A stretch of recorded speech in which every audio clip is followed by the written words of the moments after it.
Good afternoon and welcome to January's full council meeting. To receive apologies for absent members. Thank you, Chair. I've received a number of apologies this evening from Councillor Creevy, Tiplady, Ashton, Faulkner, Cook and Fleming. Are there any more apologies to submit? Sorry, and Hargreaves I've received apologies for, sorry. Councillor? Yeah, thank you, Chair. No apologies, but some members may be aware that Councillor Henry Ashton isn't particularly well at the moment, and I just wonder if it might be prudent of us to send a get well card.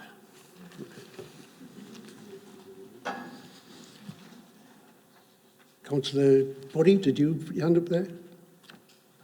Councillor Morley is not here, so she said she was coming, so I presume she's been delayed at work. Okay. To receive any declarations of interest from members.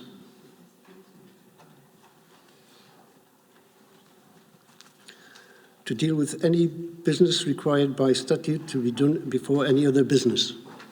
There is none, Chair. Sorry? There is none, Chair. Right, okay. To approve the minutes of the last meeting of the Council held on the 15th of December 2022 as the correct record. Chair, if I may, just to give members an update regarding the motion that was agreed at full council regarding the long-term investment at Hartlepool Hospital. We did write, the Chair wrote to the Chief Executive of the Foundation Trust, and we've received a response, and a meeting has also been arranged between myself and the Chair on the 21st of February to discuss the motion. So I just thought we'd give members an update. Are there any questions under agenda item 5?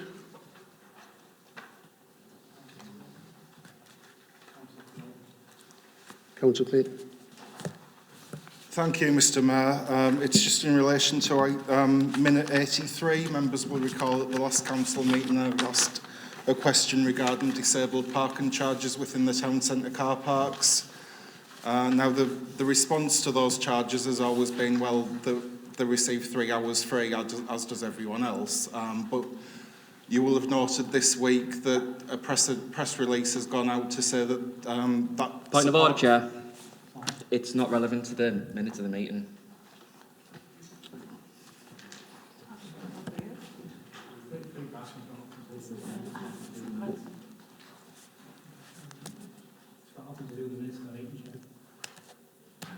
Of course, it's got nothing to do with the minutes of the meeting. The minutes, are you black?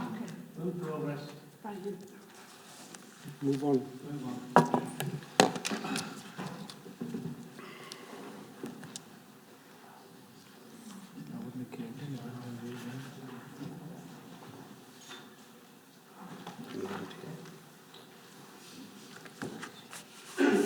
To deal with any business required by statute to be done. Thank you, Chair. This is unusual, but I actually do have an announcement for this evening, which I think members do need to be aware of. I've received correspondence this week from the Department of Levelling Up, Housing and Communities regarding the appointment of Lord Morse as the interim chair of the new Office of Local Government, which is going to be introduced. I think this is something that members need to be aware of, and as we find more and more about the new Office of Local Government, I will bring a report to members. But it was set out in the Secretary of State's announcement in a conference in June 2022 that he was going to do this. The objective is to highlight the work of local government, shining a light on excellence and providing data about the performance of authorities. Oflog, as it's being known, will be focused on providing a further authoritative source of information about the work that authorities do up and down the country every day. It also speaks to empower residents with even more information and an easy-to-find way to understand what is happening in their localities, and it seeks to strengthen local leaders' knowledge of their services even further, and to assist central government to better identify the trends and the support which may be needed for the excellent work that colleagues in local government do every day. I'm happy to share this letter with members, but you can interpret it how you wish.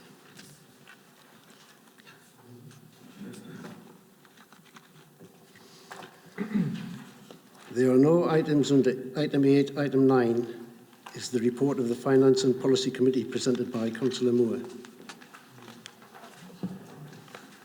Oh, sorry. Thank you, Mr Mayor. I'm sure members have all had a chance to go through it all. I'll just give a brief overview. The Corporate Peer Challenge Feedback Report in front of members today sets out the 5 core elements covered by the Corporate Peer Challenge. That was local priorities and outcomes, organisational and place leadership, governance and culture, financial planning and management, and capacity for improvement. We also asked the team to reflect on the Council's approach in 2 additional areas, which were organisational risk and resilience and economic regeneration. The overall message is positive, with HBC having much to be proud of, described internally and externally by partners as punching above its weight, seen as a good partner by many. There are a number of observations and suggestions within the main section of the report, followed by the team's key recommendations to the Council. Members are asked to note the feedback report today and authorise the Managing Director to produce an action plan in response to setting out how the Council will take forward the recommendations. The action plan will be reported to Finance and Policy Committee and the Council meetings in March. The LGA will then organise a check-up visit in 6 months' time. And finally, Chair, if I just may take the opportunity on record to thank all members, staff, officers, partners and anybody else who took the time out of their busy schedules to engage with the Corporate Peer Challenge. Thank you. Does anyone have any questions on the report? Councillor Brush. Thanks, Chair. And I would certainly echo the fact that there is a great deal of positivity within the peer review. And in fact, I think it would be incumbent on the Council through the Managing Director, if we can break her away from our conversation, through the Managing Director to actually express this Council's gratitude to all of our staff for their hard work over the last year and beyond. And I think that'd be good if, on behalf of this Council, if you did that, Denise. So I'm happy to acknowledge all of that. I think I've almost got my teacher's hat on. Criticism is not a bad thing. It isn't. Criticism is actually a really good thing. It's a really positive thing, and it's something that you talk to students a lot about in terms of when we tell you that's not as good as it could be, that's a positive opportunity. And actually, it's not the feedback you get, it's your response to the feedback that actually makes the difference. And I think that we should be embracing it in a really, really positive way. Because there are criticisms in the peer review, and let's just be absolutely upfront about it. There are criticisms and things that we can do better. What I'd really like to see ahead of the Managing Director putting the action plan together is for her to invite responses from political groups or individual councillors as seen fit, as to what we, the body politic, think should go into that action plan. Because ultimately, the response to the criticisms and the responsibility for the criticisms don't lie in our staff. They lie here in this chamber with us. It's a political document, and it's politicians that have to respond to it. So I would ask the Managing Director to be open to those submissions coming in ahead of the action plan and engage with members in the development of that action plan before it gets finalised. I'm sure she will be responsive to that, knowing her. Thank you, Chair. Thank you, Councillor Brash. Yeah, I'm more than happy to support that request. I think what I would say is I would agree with you. It's always good to hold your mirror up to yourselves, and there's always room for improvement. And I'm absolutely keen and welcome the recommendations, observations and suggestions within the report. And it's welcoming that all members are supportive as well to take this forward.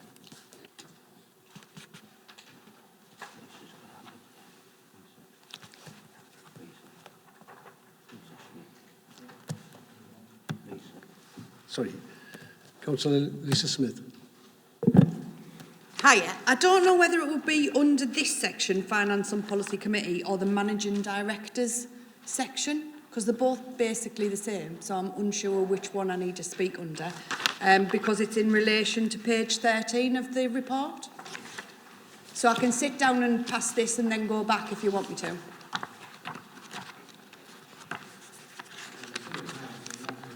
Well, might as well open my mouth, mightn't I? Right, so this is actually from Councillor Cook. He read the report and unfortunately can't actually be here tonight.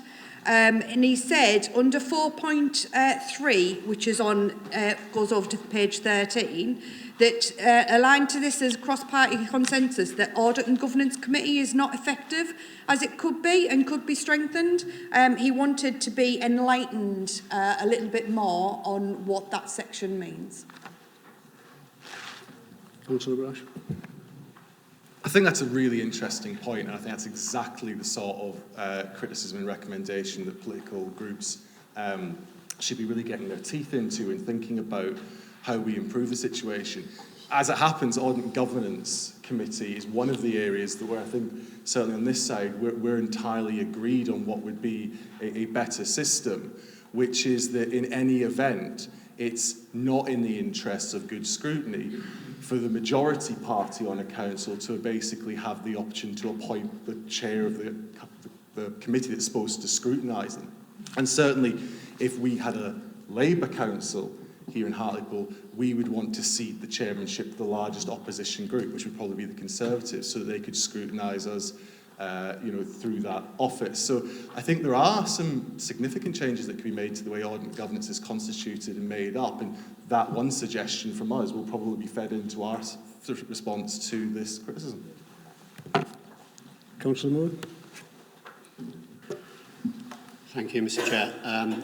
I can confirm some of the direct feedback that came from the peers, specifically in relation to that, is when they were speaking to members from both sides of the divide and none, was that opposition members often felt that they didn't have the opportunity to feed into the work stream, or didn't have the opportunity to make their voice heard enough, despite the fact that at least this year, one of the two work stream items came from a proposal from opposition member. And the criticism from the opposite side, from the coalition councillors who spoke on it, was that they didn't feel that was enough pushback from opposition councillors. So I think I don't disagree with anything anybody has currently said. I think it is really constructive. I don't disagree with what Councillor Brash has just said around the chair.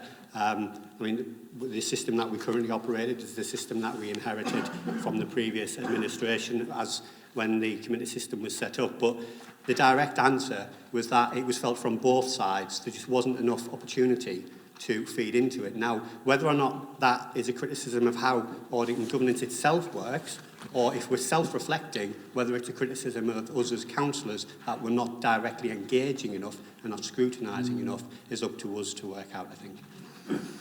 Councillor Young. It's more of a, thank you, Chair. It's more of an observation on what Councillor Brash has said and what Councillor Moore has said. I think the committee structure is set up to be self-scrutinising in many senses. That committee, that's what it's set up for, and to take those comments. The observation part of it is that as part of the budgeting that we're talking about later on this evening, the budget went to every single committee, but there was very little discussion. There was one committee, which was Neighbourhood Services Committee, where councillors from all sides got involved in the debate and members of the public, but every other committee, there wasn't much conversation. And I think if we are in that kind of system, as Councillor Moore said and as Councillor Brash has said, these are the things that definitely do need testing, so we acknowledge that and we appreciate that feedback.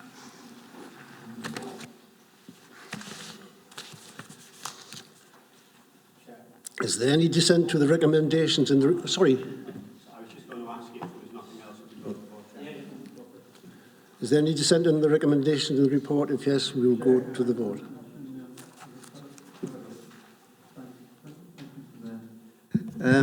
On page 13, the first paragraph, it says that the perception that at a corporate level the council is risk averse. Can you explain that phrase or that comment, maybe for the leader of the council?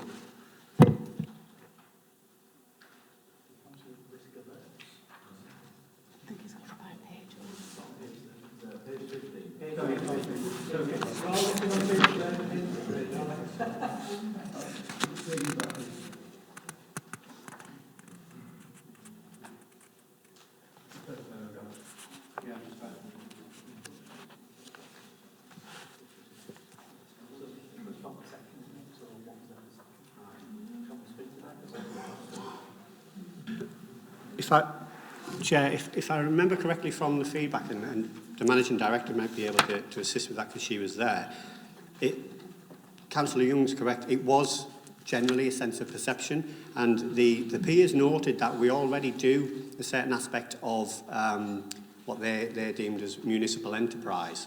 So if we look at some of our trading accounts, for example, the highways engineers do a lot of work for external organisations and for the local authorities, which brings in revenue to the local authority.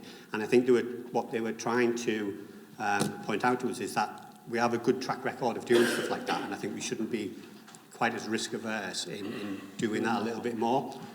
Where we did push back slightly certainly where I push back slightly is I don't agree with the perception that councils should base investment on speculation. I know a lot of councils have done that, certainly down south, and those same councils are the ones that are now feeling the pinch and the ones that are going into special measures. So I would certainly always push back on that because I don't think it's very prudent at all for us to do that. Chair, and to come in on that, I think one of the big things that the peer review team was not only on the trading accounts and municipal enterprise was the housing revenue account, and we're one of the very few authorities that have reopened our housing revenue account, and actually the only council they know that's actually building its own houses, and they were absolutely couldn't believe it, and we've been taken away as best practice. So I think that's something that we should remember.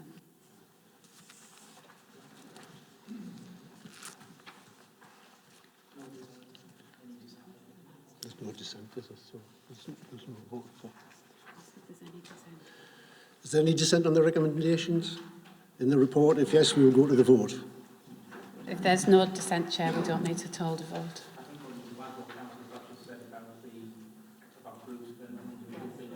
That's been captured in the minutes, Councillor Young. There are no items at item 10, so moving on to agenda item 11. One is the report of the Finance and Policy Committee presented by Councillor Moore.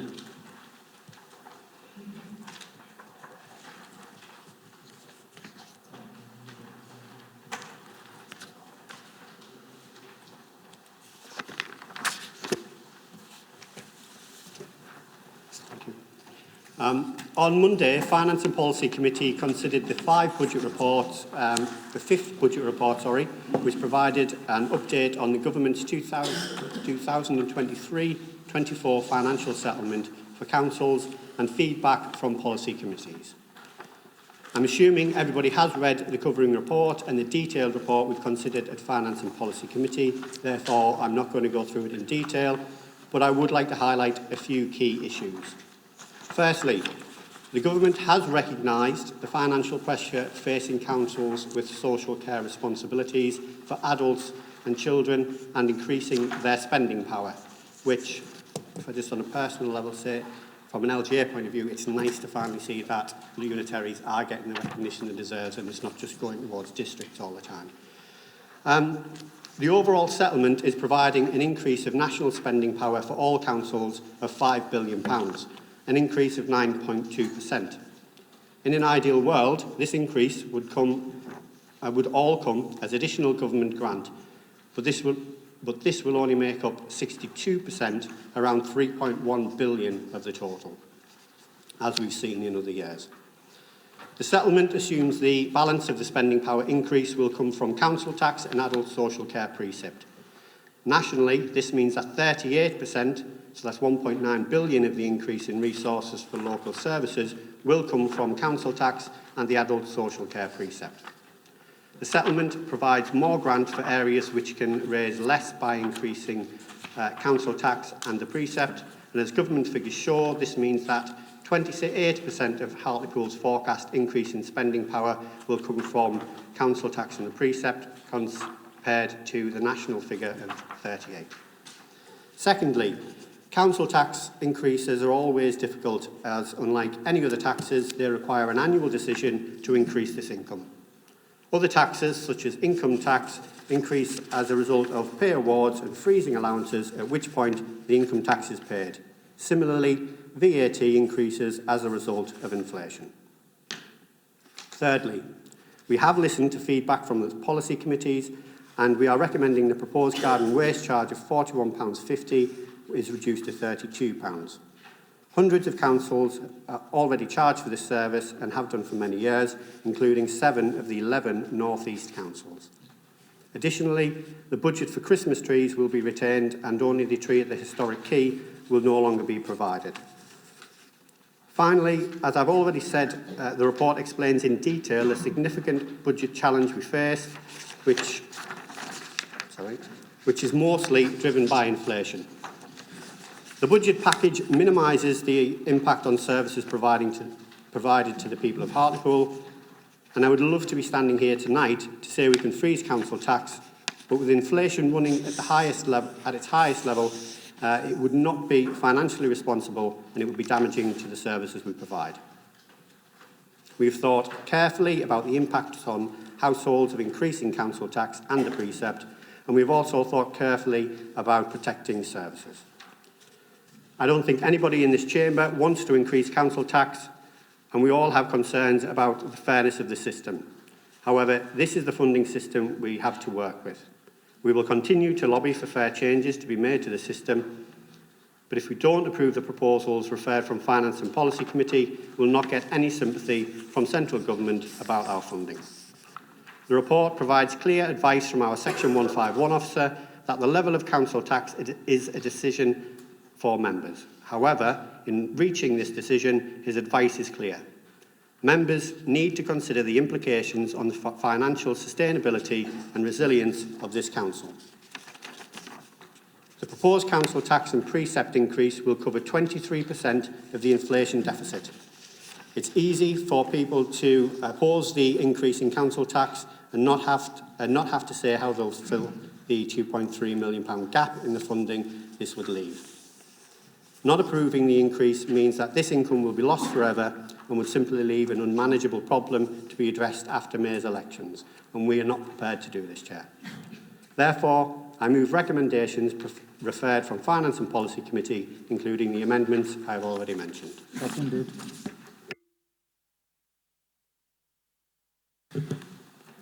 Thanks, Chair. Myself and the Leader of the Council happened to be at a meeting together on Monday night, and I'll be honest, I thought he was going to get a kicking, but he didn't.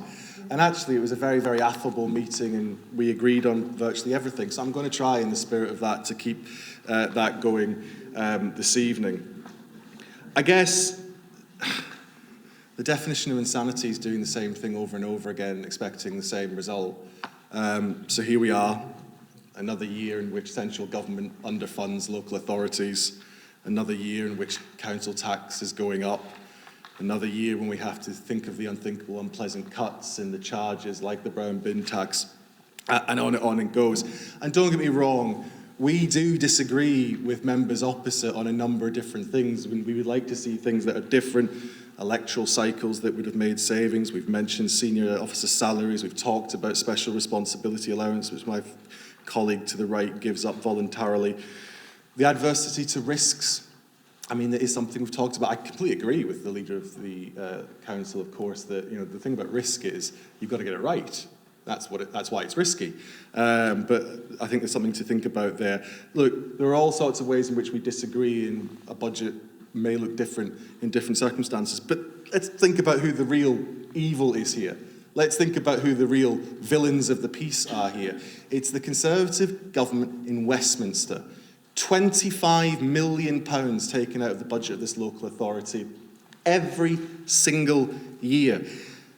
The Leader of the Council mentioned social care, a sticking plaster solution for 12 months, utter, total, contemptible failure to reform social care, which myself and Councillor Young entirely agree on.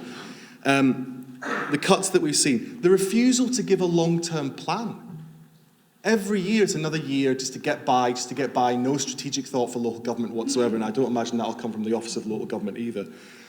The contemptible nonsense about spending power. We've increased your spending power, which is code for take more money out of the pockets of local people, is a contemptible attempt at spin that nobody's falling for. But whose job is it to go down to Westminster and lobby on our behalf to get a better deal? It's the Member of Parliament.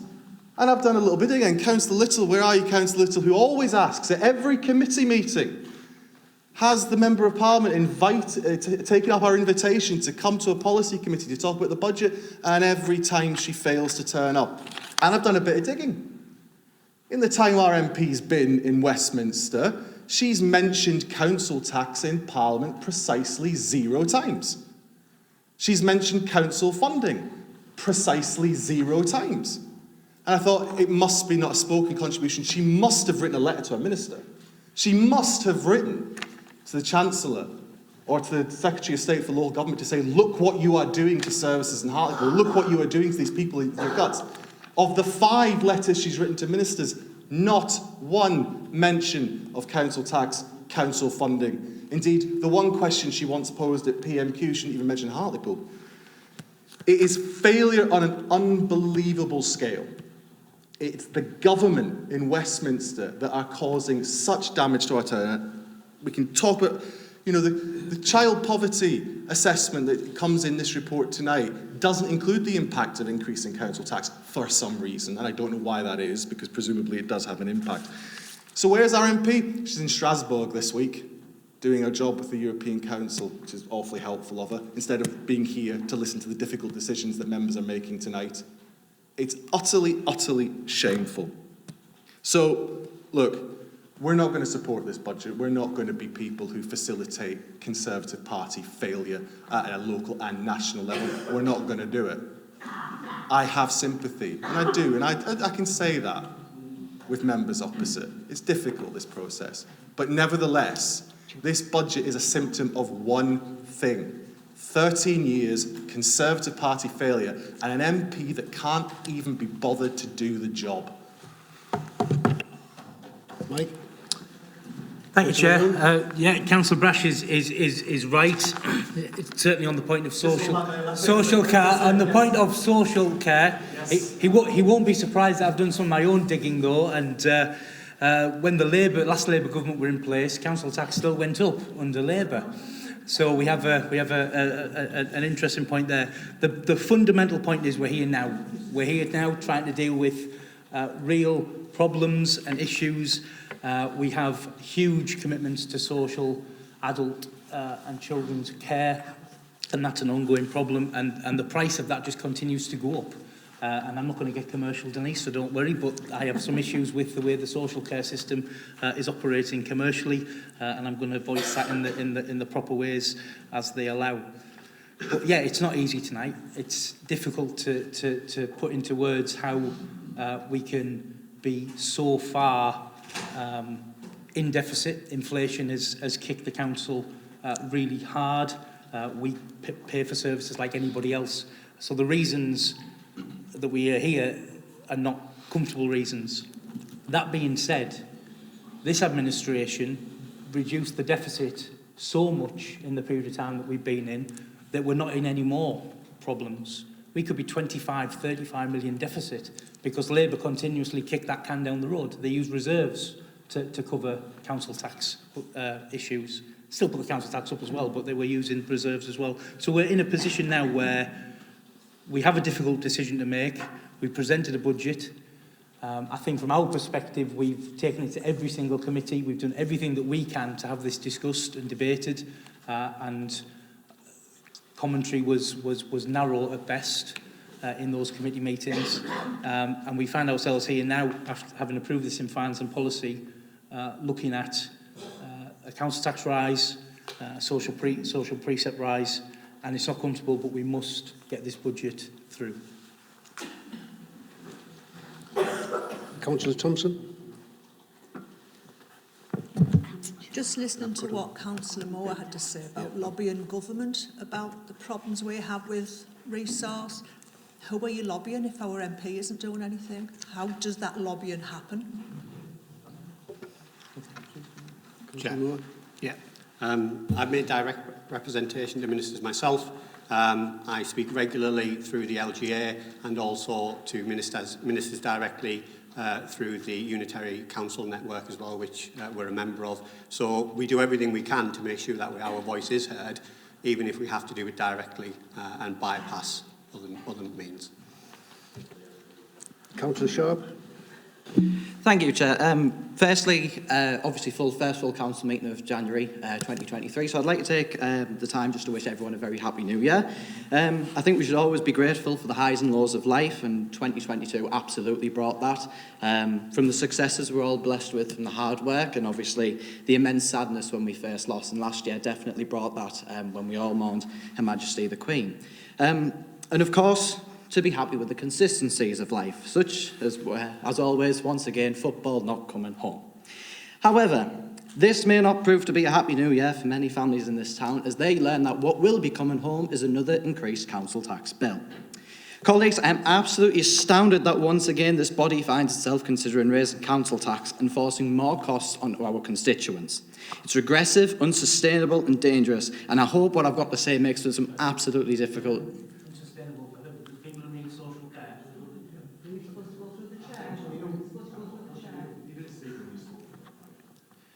Well, it's unsustainable for the constituents, really, isn't it? You know, it's when, as I'm about to say, you know, as we go through the economic problems that we're facing at the minute, it absolutely is unsustainable that people are struggling to get by at the minute. Across the town and indeed across the nation, people are struggling to survive. With rising food costs, energy bills and inflation, mostly thanks to the selfish decisions of 3 failed prime ministers and 4 failed chancellors, many were already running out of answers on how they could get by. Now throw in this unavoidable tax increase. An increase that's going to hit everyone the same, no matter what comes home in the wage packet, simply for what house they live in. Therefore, harming the lowest earners in this town the most without any solution. But this time, it's different. As people struggle through the cost of living crisis, more and more families are finding their standards of living collapsing. Pensioners petrified to put their heating on and risking freezing to death. Business owners shutting up shop because they can't afford to keep the doors open. Once middle-class workers selling cars because they can't afford the petrol. And literally, perhaps worst of all, children forced to go to school without a single morsel of food in their stomachs, literally starving because of the government's reckless decisions, and now your council toying with the idea of throwing more fuel on the fire by yet again bumping up taxes. It was recently announced that in this town, child poverty has hit almost 50% on average. Almost half of this town's children living on or below the poverty line. How on earth anyone in this chamber can sleep easy at night on those numbers is beyond me. We had the Giving Tree in the town centre over Christmas for those less fortunate in the town. And all these kids have asked for are the littlest of things. You know, what we deem as everyday necessities, or bits we could take or leave, they see as a luxury and are so grateful to have. Things like bath bombs, fluffy pyjamas, a doll, or for one 6-year-old, a £1 selection box in case Santa didn't come. Little things cheap and easy to get, yet still their families could not afford them at that point, let alone after this increase.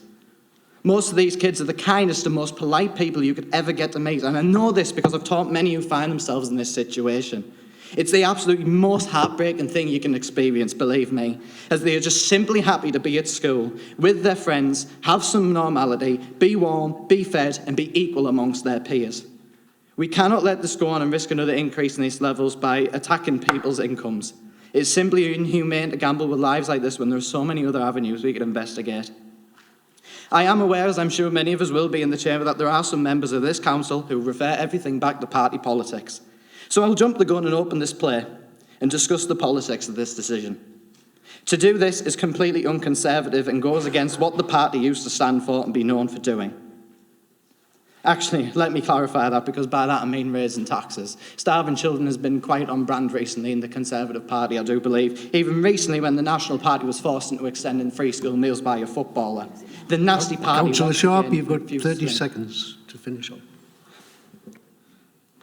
I've got plenty to say. I've got absolutely plenty to say. I just cannot understand, as my colleague Councillor Brash has said, you know, why have we not been asked by the MP? Why is the MP not asked? We were promised levelling up. The only thing that's levelling up is taxes and child poverty, and it's absolutely not on. Is it just the point, well, this is my fine point, is the reason that this has not been done the fact that they expect the same of the government that we expect? Does Jill Mortimer not expect the government to give the funding? Is that the reason she's not asking the difficult questions? Thank you. Councillor Harrison.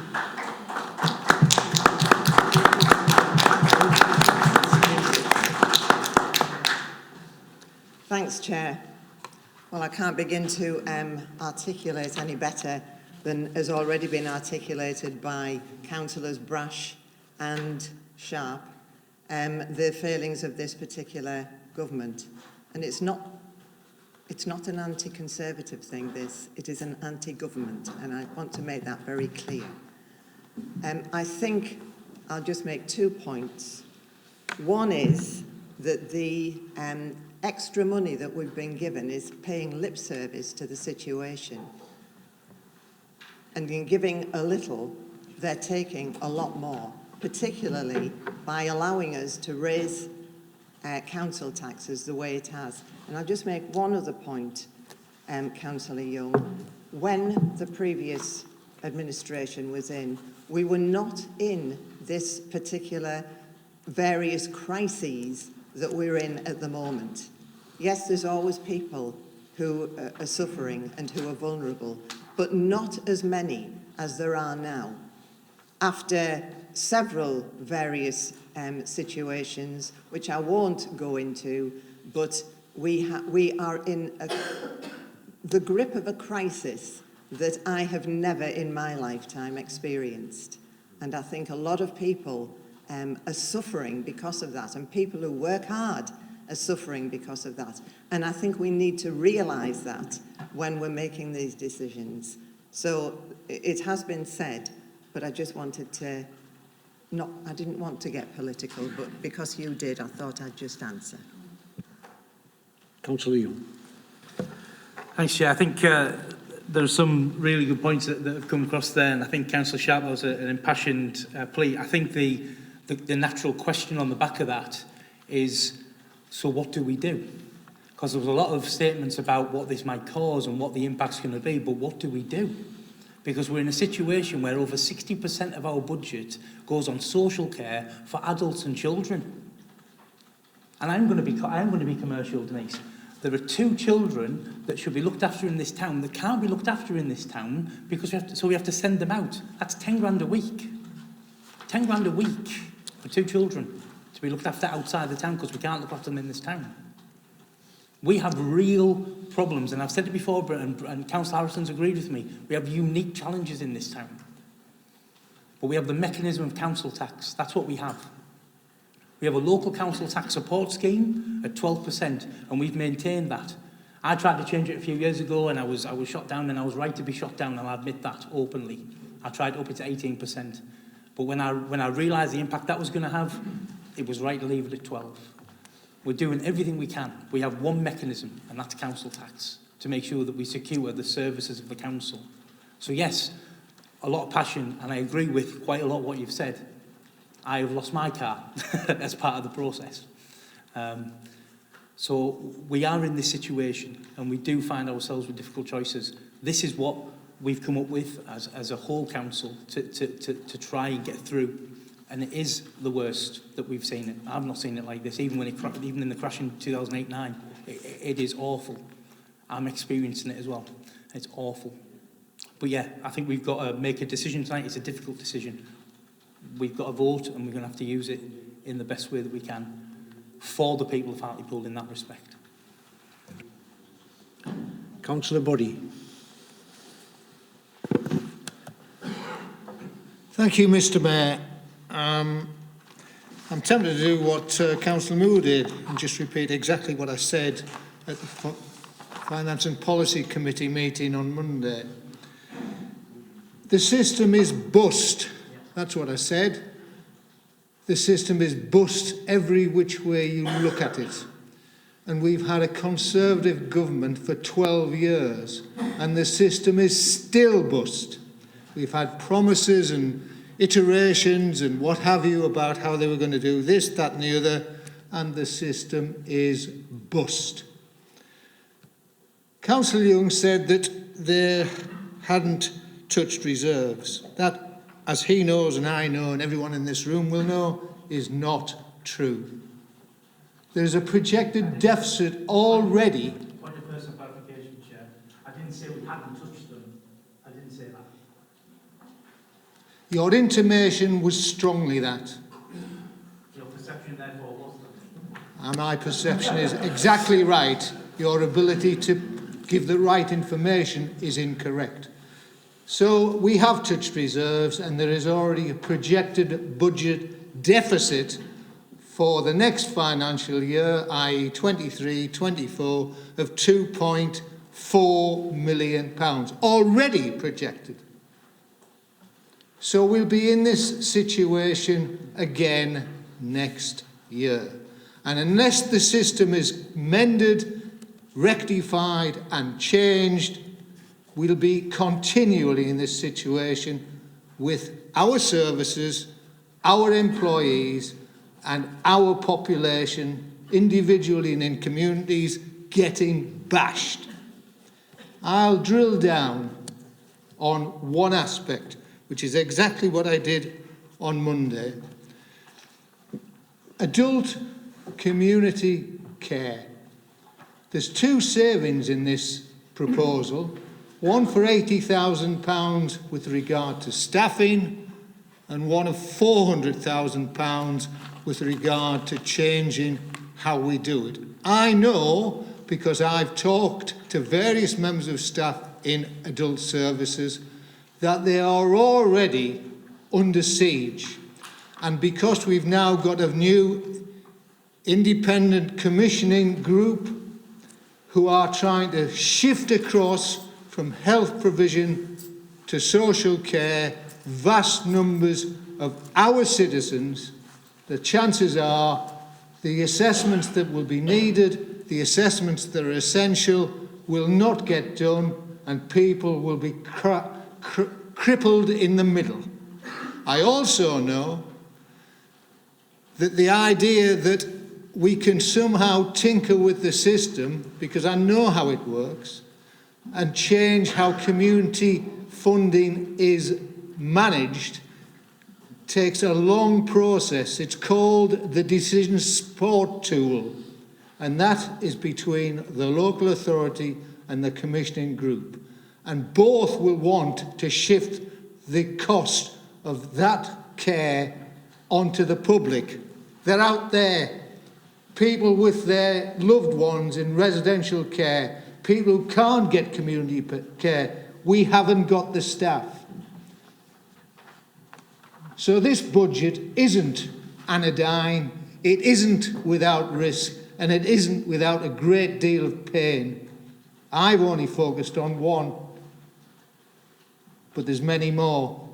And unless this system, which is clearly bust and has been bust for 12 years and more, and when we were in power, Councillor Buddy, we had, 30 seconds. I know, 30 seconds. When we were in power, there was an international financial crash which we had to manage. Your government has none of that problem. They created every and each individual problem that they've got. Councillor, The pandemic was national, international, and not many countries at all, have suffered the way our citizens have suffered because of the incompetence of our national government. Councillor Brash. Thanks, Chair. I mean, I have something else to say, but just on Councillor Boddy's last point, we are the only G7 nation not to have returned to growth post-pandemic. The only one. You know, so everybody else has managed it, we haven't. You may wish to look at the government. No, that's actually not true. In fact, it was corrected yesterday by the OBR. The issue before us tonight is, this is the problem with the situation we face, and it is political.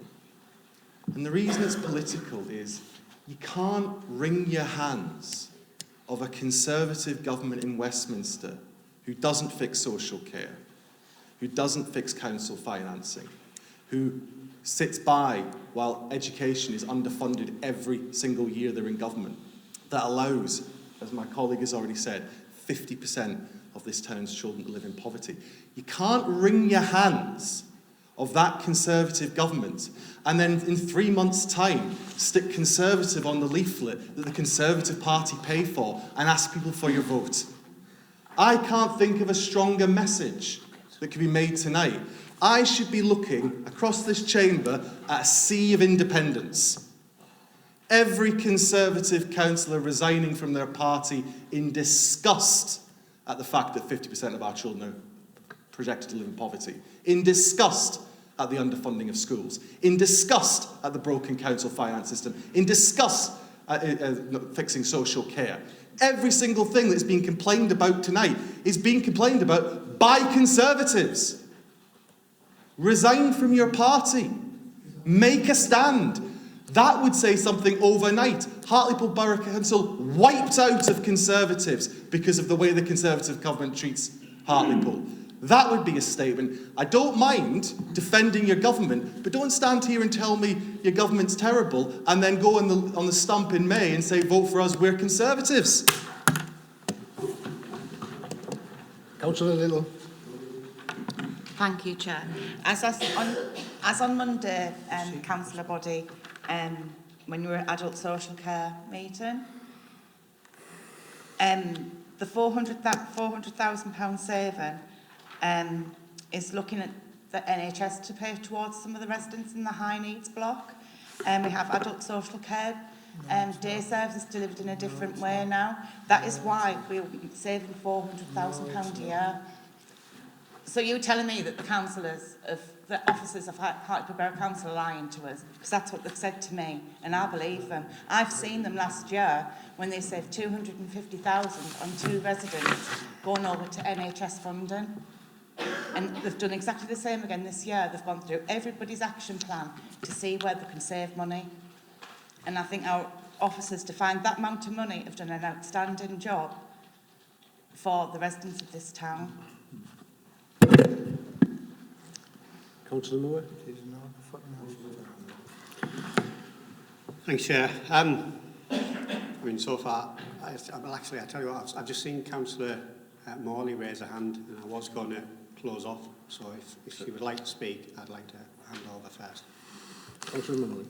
It's very kind of you, Councillor Moore. Thank you. I'm grateful. Just to clarify what Councillor Little said, and it's an interesting point what Councillor Little makes. Adult social care is extremely complicated. I am an adult social care lawyer, and actually the Chief Solicitor was an adult social care lawyer, just to confirm that. And it is very complicated, and you weren't quite right the way you described it. How it works is you have CHC funding, just to clarify, and you have social care funding. Now, they are each, sadly to say, public money. So what happens is a social worker from the local authority and a nurse from CHC funding actually do a lot of arguing to see if they do reach that peak to then get CHC funding. Day services are actually classed as social care. And actually, I think the savings the local authority are trying to make are valid and just. I think what's also helped the local authority, just to clarify, is that the Conservative government have actually done something of use, although very little. They haven't put the 80,000 threshold up. But that comes at a price. It's still at 23,400, and that prices, which Councillor Brash was referring to, it comes out of our residents' pockets. So the threshold the Conservative government wanted to put up is 80,000, but now it's at 23,400. And what our officers and the local authority with CHC and NHS have got the really sad situation that the Conservative government have put us in is that they're arguing. There's no right or wrong answer. And therefore, what the Conservative government have also done is we have more private companies that own residential care homes, right? And what does that mean? All private companies have to make a profit. So we see less carers in care homes because there's profit and it's always profitability. So you have the awful situation now of care homes trying to make a profit, you have residents paying for their care, and you have CHC and social care arguing over money. Now, I do think the savings that are on here should be made and should have been looked at a lot better in adult social care. And just to one more point, in respect to people going out of authority, Councillor Young, Hartlepool isn't in a unique place. Every single local authority, and I work with about 25 around the UK, is in exactly the same position that the Conservative government have put us in now. They're all sending their clients out of authority because local authorities haven't got the provisions inside because they've all been privatised. So just to clarify, and the best person to ask is the Chief Councillor Morley, 30 Solicitor, seconds. because with me, she's been doing it a long time. So I think there needs to be clarification, thank you, Chair, on how this is done, and I hope I've clarified that. It isn't easy. Thank you, Chair.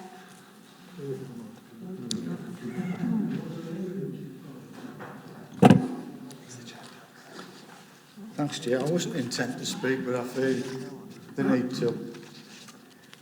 I've just listened to a party political broadcast there. I can listen to that on the news. Please. Yeah. I'm not saying Through the chair, please. As an independent, I'm not disagreeing with a lot of the areas that you've brought up. We're here today to discuss the budget for Hartlepool. The way I look at it is there's been no alternative proposal for a different budget from the opposition that is sustainable. So we're putting forward a budget that's in the interest of what we believe with the finances that we've got. It's in the best interest of the residents of the town. I'm going to find out tonight now whether you're interested in the residents of the town.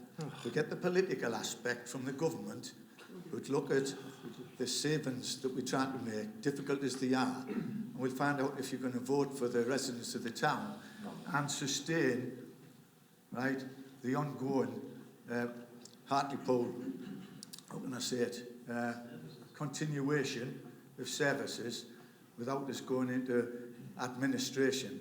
We've been using reserves for a while, and unfortunately, when I was a member of the Labour Party, which I particularly agreed with at the time, we tried to save residents by freezing council tax. Unfortunately, that's come back to kick us in the teeth because we've been dipping into reserves so much. If those reserves were still there and high, we maybe ought to mitigate that situation now. So as far as I'm concerned, as difficult as it is, we need to support the proposal that's in front of us. Thanks, Chair.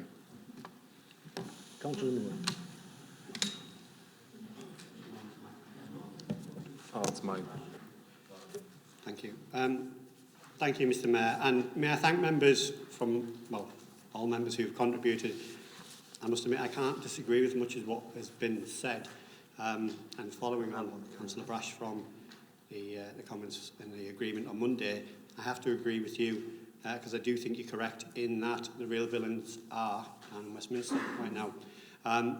But, Chair, I do have to add that my independent and Conservative colleagues close by and locally are the ones who are doing their best to ensure that budgets are passed, that not only protect local council tax support, ensure our vulnerable young and old people are cared for, but that we also, as corporate parents, look after the children in our care. So with that, Chair, I'd like to move to the vote. Seconded. Go to the vote. Thank you, Chair.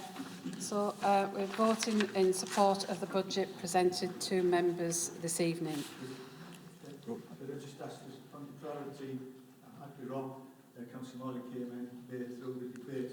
Would you take a vote on that basis? I think because Councillor Morley came in when the report was still being presented and she was here for the duration of the debate, then she's fine to vote. Thank you. So, as I said, we're voting in support of the budget proposal presented to members this evening. Councillor Allen. Yes. Councillor Boddy. Against. Councillor Brash. Against. Councillor Brown. Reluctantly for. Councillor Buchan. For. Councillor Cassidy. For. Councillor Clayton. Against. Councillor Cowie. For. Councillor Cranny. Against. Councillor Feeney. Against. Councillor Fleming. For. Councillor Groves. For. Councillor Hall. Against. Councillor Harrison. Against. Councillor Howson. Councillor Jackson. For. Councillor Leedham. For. Councillor Lindridge. For. Councillor Little.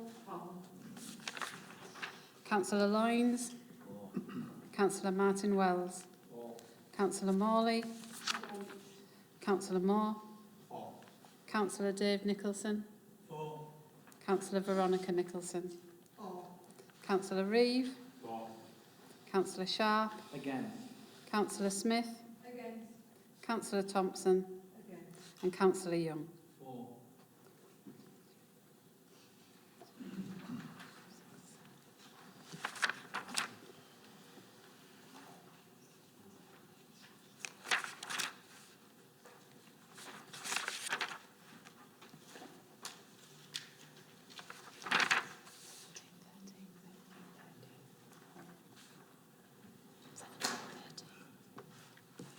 The vote is carried 17-13.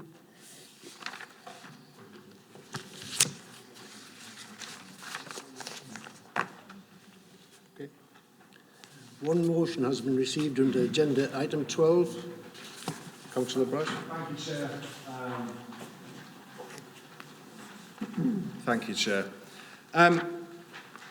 Crime and antisocial behaviour is, of course, in the spirit of a lot of the comments tonight, everyone's priority. Indeed, I know in your speech, when you took over as the Mayor of Hartlepool, you specifically emphasised it as one of the priority areas that you had. And I think that with good reason.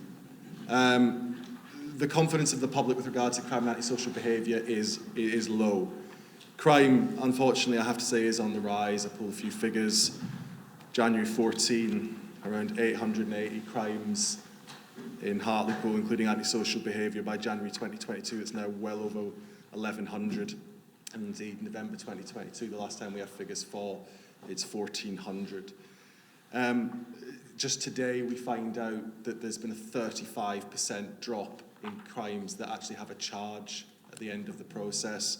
Only 5.5% of crime results in somebody being charged, down from 50.5% just a few years ago. Neighbourhood policing's been hollowed out.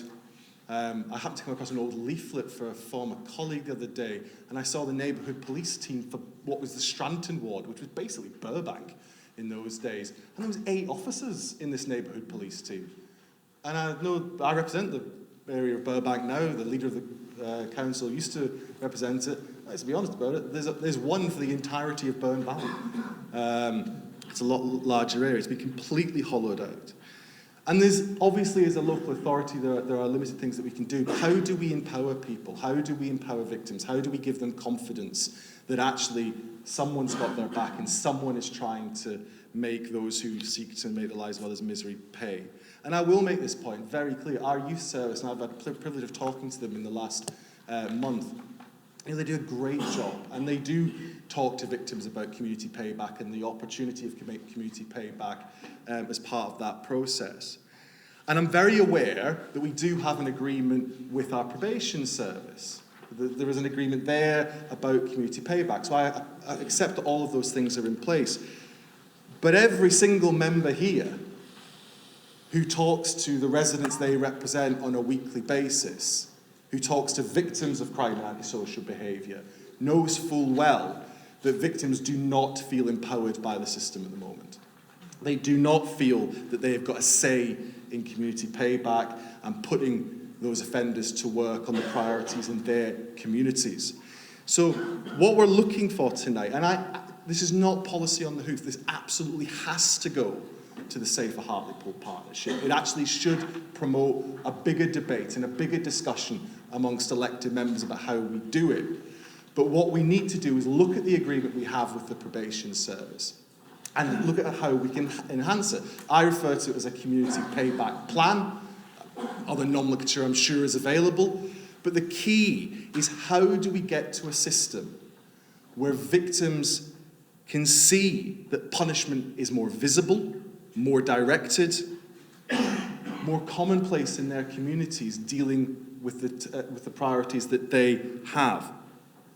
We need collective ownership. This body, every member represented here, and the Safer Hartlepool Partnership, and the Youth Justice Service, and the Probation Service, and the police.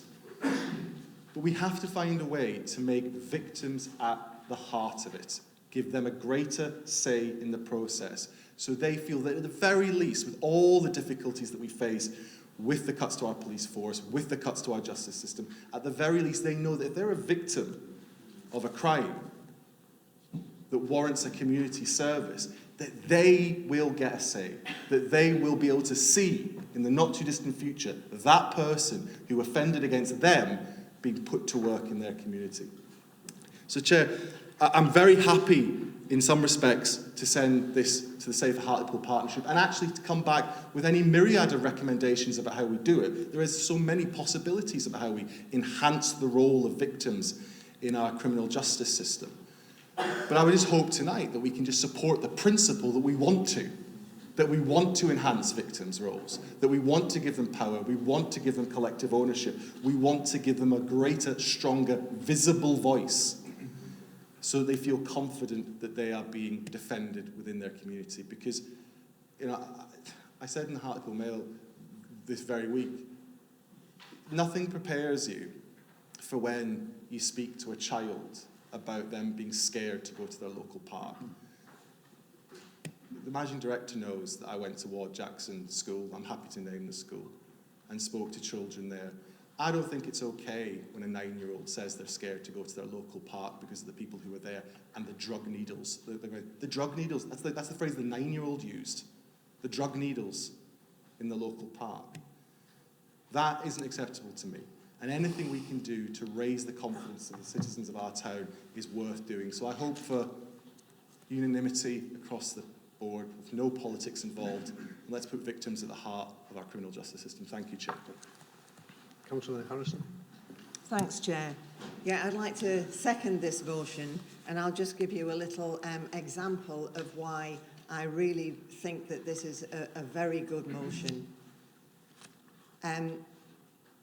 Some years ago, I was involved in a project where people went round schools, and the culmination of that project was to meet, and we still have something similar, but not quite as robust as this was. And the young people that I was taking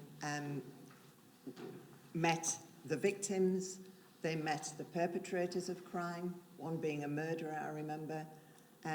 They met the judges, they met all different people that were involved in the justice system. And the victims, I felt, had something very interesting to say. When they had a voice, they felt that although they'd gone through some terrible time, and I'm talking about a woman who lost her son to violence, and although she went through that terrible time, she was given the opportunity, as it were, to give back and to make the people who had perpetrated or, helped to kill her son, given them an understanding of what it meant for everybody else. So I think it's really important that victims do have this voice on every level. And although, as Councillor Brash has suggested, that the machinations of it perhaps need discussing, I think the principle of it is right, and hopefully we will all support this motion. Thanks, Chair. Thank you, Councillor Harrison. Councillor Lindbridge. Thanks. I fully agree with this motion. Brenda's just taken a few of the words out of my mouth, I think, in terms of, I was on the police and crime panel, and I actually was involved in restorative processes It's not restorative justice now, restorative processes. I went to Home House to talk to some of the offenders that were in there, and more to the point, there was what they call it, a fete, I suppose. We went to Middlesbrough football ground, and Barry Coppinger was there, and we talked to victims, and they had the opportunity and did a couple of case studies to put forward to empower them. And I think it's really important, what you've mentioned there, you get all those emotions out, and it's really important for them to say that we're doing well by them. One of the issues I found when I've visited, I've seen people on the streets where we bring in these community payback offenders into the community, then they feel as though they're victimised themselves. And I don't necessarily, well, I don't agree with that actually. And we were bringing people from Stockton into Hartlepool and shipping people out from Hartlepool into Stockton so they didn't feel embarrassed. And it really made my blood boil. But it's a case of there's health and safety issues if they're using tools and trowels and they're digging veggies and such like, and insurance implications. But I would welcome sort of a tasking group or workforce to look at that, because it really is important, because the real victims are the people that's had whatever they've done to them, and we need to protect them as much as we can. Thanks, Chair. Councillor Bridge. Councillor Moore. Thanks, Chair. The Probation Service and the Safer Hartlepool Partnership did actually look at this back in 2019, and there was a community payback plan, so to speak, put in place. However, I do appreciate that since 2019 there's been a change in the Probation Service, and a lot of the things that we did were halted during COVID. So I'd just like to make a couple of tinker with the motion, if it's all right with people, just to reflect the fact that there is the plan there. And if we, so I would suggest that on the first line where it says direct Safer Hartlepool Partnership to develop a community payback act. Yeah, you know what I mean. Okay. Basically, to request an update and a presentation on the current community payback action plan, and to invite all members of the council to engage in reviewing how the partnership between our youth service and the probation service, etc. So effectively, if you delete develop a community action plan and create, and replace with request an update and presentation on the current action plan, and invite all members to engage in reviewing how the partnership. Everyone all right with that? Councillor Brush. Yeah, I'm broadly happy to accept the amendment. I just think it's really, really important that what we don't lose is the idea that the status quo is in any way, shape or form acceptable. That we have to build on what we've got right now, and we have to find a mechanism to build. And absolutely agree with getting members involved, but the thrust of the motion is getting victims involved. So absolutely fine to accept that amendment, but as long as we're all clear, the thrust of this motion is to build and review and make better what's going on right now, then I'm happy to accept that amendment. Councillor Hall. Thanks, Mr Mayor. When Audit and Governance published the report about investigation on antisocial behaviour 2 years ago, more than 3 years ago, that was in the opening of the lockdown and the COVID. So, I presented the report to Safer Hartlepool Partnership, and it was accepted, as Councillor was said. One of the witnesses at Audit and Governance was Barry Coppinger, and he praised Hartlepool about co-location from the Safer Hartlepool Partnership and the police. And he mentioned the community payback. Now, when I mentioned the adverse risk at the moment in the report, maybe an undercurrent, maybe I'm wrong, but some people, officers and councillors, were cautious about risk assessment. I mean, for example, if somebody fell in the, burned the back or whatever, and broke their leg, that could be a claim. Now, if we can get the authorities with the police, Sir Hartlepool and Hartship, and together to spread the risk from any insurance claims or whatever, to look at that as well. So obviously I'm in support with this motion, and hopefully it'll be a good ploy for Hartlepool. Thanks, Councillor Hall. Councillor Young?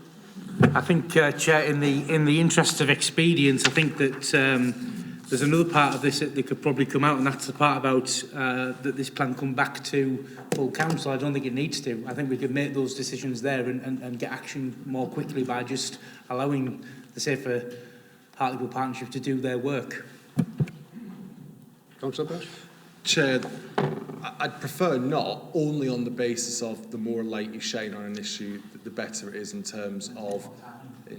Well, I don't think it's more time to bring a report to council. We're going to be having the council meetings anyway. Having a report on the agenda that shows the progress of the Safer Hartlepool Partnership in terms of what they've made, I think is quite a good idea.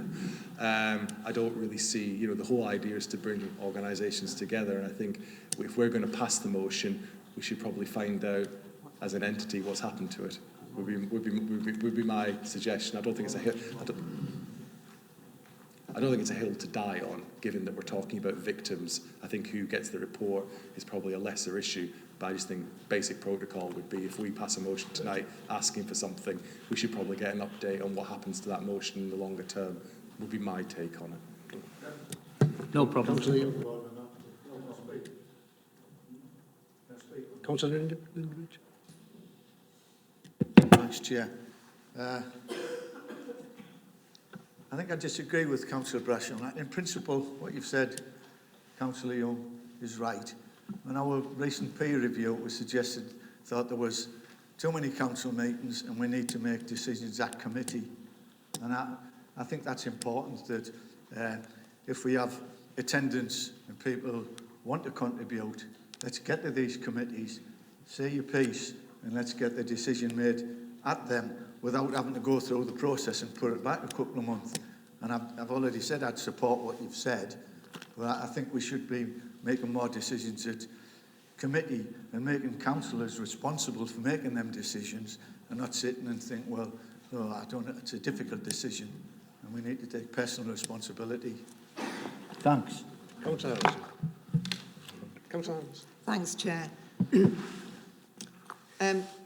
Really, the Safer Hartlepool Partnership is not a committee as such that actually reports back here, and it has quite a number of people from various places who are not attached to the council as such.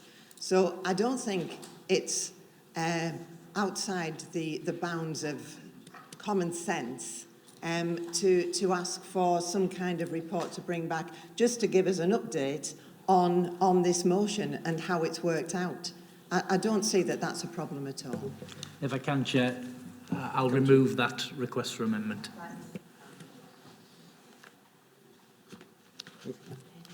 Yeah, sorry, Mr Mayor, if I can just come in. So what Councillor Moore has put forward is an amendment which we would usually have to vote on, and then that would become the substantive motion. But given that you've indicated it's accepted, can we just, and there's no dissent? Yeah, thank you. So, Chair, just to clarify, there's no dissent on the amendment. Thank you. For item 13, I will hand over to Managing Director Denise McGuckin for her business report. Sorry? No, there was no dissent on your amendment, so there's no need to vote as amended, sorry. Thank you, Chair. I just wanted to, members will be aware that the council has been successful in being awarded almost £16.5 million from Levelling Up for the Hartlepool Screen Industries production bridge, and together with the match funding from the Combined Authority, that will bring in nearly 8.6 million, which together with the £25 million is that we got for Towndale is £45 million. And I think for a unitary authority, which is the smallest in the north east of England, that has been very successful in both government funding rounds, I think is something members would be should be pleased, and I'm very pleased to report it, and I'm sure members might want to offer their thanks to officers.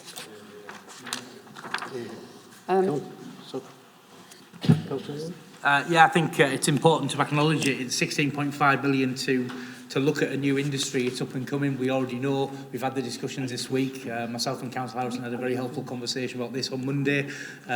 We've got Netflix in town. It's quite a big deal, and they're already looking at committing more of their series to the town in terms of the Northern Studios in Lynn Street. So this is a package allowing post-production and other sound editing and all that kind of stuff. I'm not an expert, so don't hold me to that. But all these things are going to be added and adding value. And yes, it's things that are starting, it's green shoots and it's a future thing in many senses in terms of people getting jobs and starting businesses and growing businesses. But yeah, we're in a position where we're creating creative industries in Hartlepool, and it's going well so far. Just to put on record the thanks though to officers who absolutely nailed it, for want of a better phrase. Not very professional to say that, but they did. They put together, and I saw the Levelling Up bid, all of it. It was a massive piece of work. The vision document alone was incredible to read, and that's about Hartlepool. So when we're looking at the town and looking to grow our own in terms of careers and young people getting those opportunities, that along with the town deal with the social care academy, the Seymour's Civil Engineering Academy as well, linked to the Hartlepool College of Further Education, we are starting to see transformation in the town, and that's something that, even though there's doom and gloom in tonight's meeting, these are things that we are doing as a council to make the place better for the future. So we all need to take our own respective praise for the input that we've had, and there's been some great conversations. I already said Councillor Harrison and I've had several conversations about this particular fund. So yeah, let's be grateful to the officers for such a great piece of work, and grateful on this occasion to the government for being able to put this capital investment into Hartlepool. Thank you, Chair. Thank you. I'll move on to item 2 in my report. So under section 8(2) of the Representation of People Act 1983, full council must appoint an officer to the position of electoral registration officer. This position is responsible for maintaining the electoral register for the area, and in Hartlepool this is held by myself as Managing Director. The Council may appoint a Deputy Electoral Registration Officer who is able to perform and exercise any of the duties and powers of the Electoral Registration Officer. Therefore, I am asking the Council's approval to request the appointment of Hayley Martin and Lorraine Bennison as Deputy Electoral Registration Officers. Thank you. And He said he wouldn't dare and at a recent meeting of the Association of the North East Councils Board, it was agreed to the appointment of Councillor Nicholson from Darlington Borough Council to be a nominee on the North East Ambulance Service NHS Foundation Trust.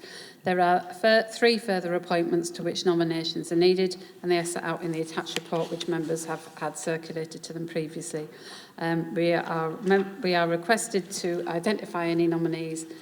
So basically, if there are any nominees from the floor, can you please let me know? If not, I will go back with a nil return. I take the floor as no hands. I'll take it as a nil return. No public questions have been received at agenda item 14. Are there any questions under agenda item 15? Questions to the chairs about recent decisions of council committees and forums without notice under Council Procedure Rule 10.1. One question has been received under agenda item 15 from Councillor Little.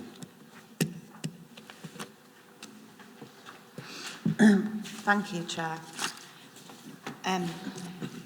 To the Chair of Finance and Policy, how many people and families have we helped with fuel poverty in the last 12 months in the Borough of Hartlepool? Councillor Moore. Thank you, Mr. Mayor. Thanks for the question, Councillor Little. There are 3 routes to access energy support that we have either delivered ourselves or managed through a third party, in the January to December 2022 period. From our own welfare support service, 276 gas and electricity awards for the period, January to December, and the total amount spent was 13,300. The Citizens Advice Bureau through the Household Support Fund grants, and they have given them January to December 1,104 awards in that period, and that's a total of £73,030.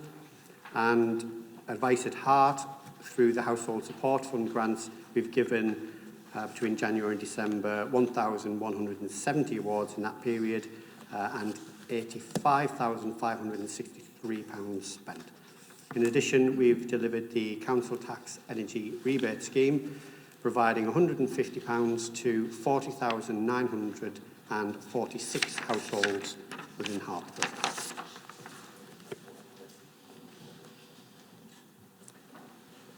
Councillor Little. Thank you. I asked this question 3 years ago, and I think it's gone up substantially, Chris, since 3 years ago. And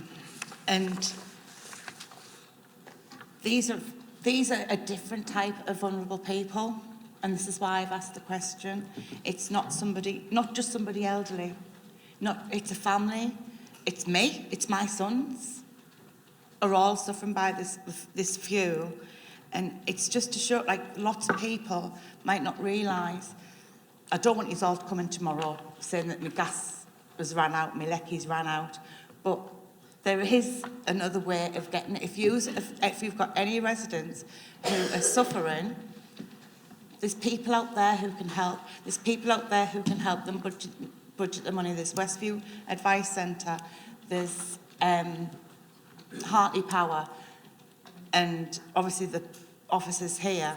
I just wanted to highlight it was a different type of vulnerable people who we're seeing coming through the system now. It isn't somebody elderly, it's young families who are suffering. Councillor Brash. I mean, I think there's a really good point in, well, there's a couple of really good strands in terms of a point here. I think the first thing is to say about awareness of the availability of support is a really important issue that I think actually we could probably do a better job of. I know I've done some work with the Joseph Rowntree Foundation, and when they've targeted particular areas of Hartlepool, like, and when I say target, I mean literally knock on people's doors to ask them about their circumstances and then refer them, oftentimes with the support of the council, I have to say. What you reveal is the amount of unallocated support that they've not taken up and that they then have revealed to them. So actually, there's a real job to do in raising awareness of support that might be available to people that they're not accessing. One of the aspects of that often gets forgotten, of course, is that every extra penny piece of support that a Hartlepool person is entitled to and actually gets is another pound into our local economy, and another, we're talking about millions here, estimated, probably not in the local economy as a result of that. And I think the second thing is really to think about fuel poverty more generally. One of my real concerns appears to be the slight economic illiteracy over this concept of inflation, and the idea that when inflation comes back down, so will all the costs and so will all the prices. That's not the way inflation works. The inflation's baked into the cost. So a lot of the pain that we're feeling, I think there's some idea that Rishi's going to say inflation's come down, so now it's all okay. The costs aren't necessarily going to come down anywhere like what inflation does, because it's a baked-in thing to the thing. So I think actually finding long-term solutions to these issues is going to be the next 10 years of policymaking in this country, because the prices as they are, hopefully they'll come down a bit, but they're not going to return to where they were. Not now and not ever, unless we have deflation, which I suspect is rather unlikely. Councillor Boddy. Thank you, Mr. Mayor. Very similar, related and connected. I think many of us will have read with some horror that the Magistrates Court at Teesside has issued the 5th highest number of prepayment warrants in the whole country. And those warrants ensure that people cannot resist the power companies putting prepayment meters in their homes. And as we all probably do know now, the cost of power and electricity and gas on prepayment meters is substantially higher than when you pay by direct debit or you pay by bank or you pay monthly. So my question is very simple, and it's similar to this one. Do we know how many vulnerable families have been served with warrants in our town to make them use prepayment meters and drive them further into poverty? Goes to what Cameron was saying about kids being in poverty. It's a vicious and pernicious cycle. And whilst this question is interesting, it's about help, maybe we should be looking at who the people are and assisting them, because fuel poverty, as Jonathan rightly says, ain't going to go away in a big hurry. Inflation is only part of the matrix, and it's a small part. The costs will remain high, and I hope that the government will take some action on prepayment meters, because if they don't, thousands and thousands more people will not have any power next winter, never mind this winter. Chair, just to come back to Councillor Boddy, we don't have that information at hand, Councillor Boddy, but we will ask the Teesside Magistrates Court if they're prepared to share that, and if I will let members know either way, and if we do get the information, I will also share the detail. Councillor Clayton. Thanks, Chair. Just a very quick point. I suppose the obvious question on the back of Councillor Little's question is how many people asked for help and didn't get any? And again, how many more are going to require that help now that their council tax has gone up? Councillor Moore. Thanks, Chair. I think the whole point of questions on notice is to be able to give the information required, and when it comes down to having to provide specific numbers, then that notice is required. And if members want to submit questions to future meetings, then they're more than happy. I'm more than happy to answer them. Councillor Little. The whole point of me bringing this question to Council tonight is to highlight there is help out there for families. Some of your colleagues might not have known. Lots of the press is here, we've got Heartbeat here. They can go out and say that there is help out there. You don't have to suffer in silence. And I do take the points that you've made on board as well. But it's mainly to highlight how many families that we have helped. And obviously, I hope that we've never turned anybody away. And I think the way that would never happen within Hartlepool Borough Council. I work with and I speak to a lot with the homeless team and everything. And I know they work extremely hard to try and find residents a home and help them with the fuel costs.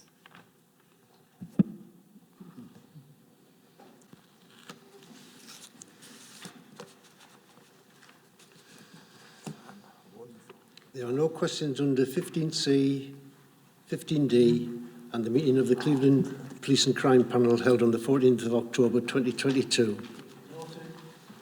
That concludes tonight's meeting.